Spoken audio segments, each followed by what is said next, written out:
బాలల దినోత్సవం సందర్భంగా విద్యార్థులకు రకరకాల కార్యక్రమాలను నిర్వహించామని నల్గొండ పట్టణంలోని జేబీఎస్ ప్రభుత్వ ఉన్నత పాఠశాల ప్రధానోపాధ్యాయులు పద్మకుమార్ తెలిపారు. చారిత్రక అంశాలతో పాటు సామాజిక అంశాల్లో సైతం విద్యార్థులకు అవగాహన కల్పించేలా కార్యక్రమాలను నిర్వహించామని చెప్పారు. నల్గొండ పట్టణం మాధవ్ నగర్లోని జేబీఎస్ ప్రభుత్వ ఉన్నత పాఠశాలలో బాలల దినోత్సవాన్ని ఘనంగా నిర్వహించారు. పాఠశాలలో పాటల పోటీలు, ఫ్యాన్సీ డ్రెస్ పోటీలను నిర్వహించగా విద్యార్థులు ఉత్సాహంగా పాల్గొన్నారు.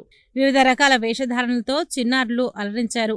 సామాజిక అంశాల్లో భాగంగా చెట్ల ప్రాధాన్యత, వార్తాపత్రికల ప్రత్యేకతను తెలియచెప్పడంతో పాటు జంక్ ఫుడ్ అనర్థాలపై అవగాహన కల్పించేలా కార్యక్రమాలను నిర్వహించారు. ఈ సందర్భంగా పాఠశాల ప్రధానోపాధ్యాయురాలు పద్మకుమారి మాట్లాడుతూ బాలల దినోత్సవాన్ని విద్యార్థులకు ఆటపాటలతో పాటు సామాజిక అంశాల్లో అవగాహన కల్పించేలా నిర్వహించామని తెలిపారు. తమ పాఠశాలలో బాలల దినోత్సవం ఘనంగా నిర్వహించడానికి సహకరించిన పాఠశాల ఉపాధ్యాయులకు, విద్యార్థులకు, తల్లిదండ్రులకు ధన్యవాదాలు తెలిపారు. నీటి ప్రాముఖ్యత, వివాహ వ్యవస్థ ప్రాధాన్యతలను కార్యక్రమంలో భాగంగా విద్యార్థులు తమ వేషధారణతో చక్కగా వివరించారని, ఇందుకు విద్యార్థులకు అభినందనలు తెలిపారు.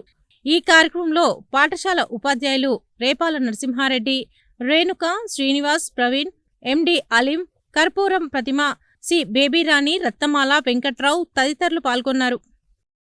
ఈరోజు మా పాఠశాలలో చిల్డ్రన్స్ డేను చాలా వైభవంగా ఒక పండుగ వాతావరణంలో మేము నిర్వహించుకుంటున్నాము.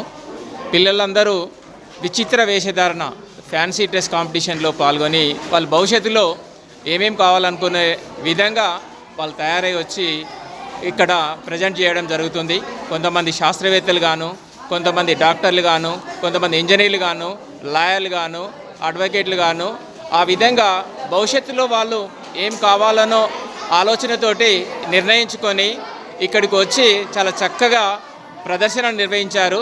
వాళ్ళందరికీ, విద్యార్థులందరికీ పాఠశాల తరఫున అభినందన తెలియజేస్తున్నాను. భవిష్యత్తులో కూడా మేము మా పాఠశాలలో ఇక బాలల దినోత్సవం కార్యక్రమే కాకుండా సైన్స్ దినోత్సవాన్ని కూడా మేము చాలా ఘనంగా నిర్వహించుకుంటాము. మ్యాథ్స్ దినోత్సవాన్ని కూడా ప్రతి వేడుకను కూడా పాఠశాలలో నిర్వహించుకొని పిల్లలలో ఈ యొక్క దినాల యొక్క ప్రత్యేకతను గురించి వాళ్ళకి వివరిస్తూ వాళ్ళు తెలుసుకోవడానికి టీచర్లు అందరూ మేము ముందు వరుసలో ఉంటున్నాం. ఈరోజు మేము బాలల దినోత్సవాన్ని చాలా చక్కగా జరుపుకుంటున్నాము. పిల్లలందరూ కూడా రకరకాల వేషధారణలతోటి రావడం జరిగింది. కిందటి రోజే చెప్పాము, మేము అనౌన్స్ చేశాము. అదేవిధంగా అనేక కాంపిటీషన్స్, ఈ సందర్భంగా గేమ్స్ నిర్వహించడం జరిగింది. ఉపాధ్యాయులందరూ బాగా సహకరించారు ఇక్కడ. అంతేకాకుండా తల్లిదండ్రులు కూడా చక్కగా వాళ్ళ పిల్లల్ని తయారు చేసి పంపించారు. వారికి కూడా ధన్యవాదాలు తెలియజేస్తున్నాం. అదేవిధంగా పిల్లలకు అభినందనలు తెలియజేస్తున్నాం. ఈ పిల్లల భవిష్యత్తులో ఏం కావాలనుకుంటున్నారు వాళ్ళు. అంతేకాకుండా వృక్షాల గురించి అక్కడ పేపర్ విలువలు అంటే మీడియా అని కూడా మేము చాలా ఇంపార్టెంట్ తీసుకొని మన జర్నలిస్టులను కూడా మేము ఇక్కడ దాన్ని ప్రదర్శించడం జరిగింది. జర్నలిస్టులు క్వశ్చన్స్ అడగడం, ఇంటర్వ్యూ చేయడం, పిల్లల్ని ఎలా ఇంటర్వ్యూ చేయాలి, మనం భవిష్యత్తులో జర్నలిస్టులు అయితే ఎట్లా చేయాలి అని పత్రికల యొక్క ప్రాముఖ్యత తెలుపుతూ కూడా పత్రికలే ఒక వ్యక్తిగా ఏర్పాటు చేసి అక్కడ పత్రికల్ని ఒక వ్యక్తిగా సూచించడం జరిగింది. అనేక పత్రికలు వాడు ఒంటి కట్టుకున్న పిల్లవాడు, నేను పత్రికని, నేను సమాజానికి కళ్ళ లాంటి వాడిని, నేను మీడియాని, నేను లేకపోతే మీరు సమాజంలో ఎవరు ఏం తెలుసుకోలేరు అని ఇంపార్టెన్స్ ఆఫ్ ది మీడియా చెప్పారు. అదేవిధంగా పిల్లలు కొంతమంది చెట్లు ధరించారు. అంటే చెట్టు యొక్క ప్రాధాన్యత, చెట్టు ఎంత గొప్పది, మన చెట్టు ఎలా ఆక్సిజన్ ఇస్తుంది అని చెప్పడానికి వ్యక్తే చెట్టుగా మారి చెట్లను రక్షించండి అని చెప్పారు. ఇంకొక పిల్లవాడు తను నీరు తీసుకున్నాడు.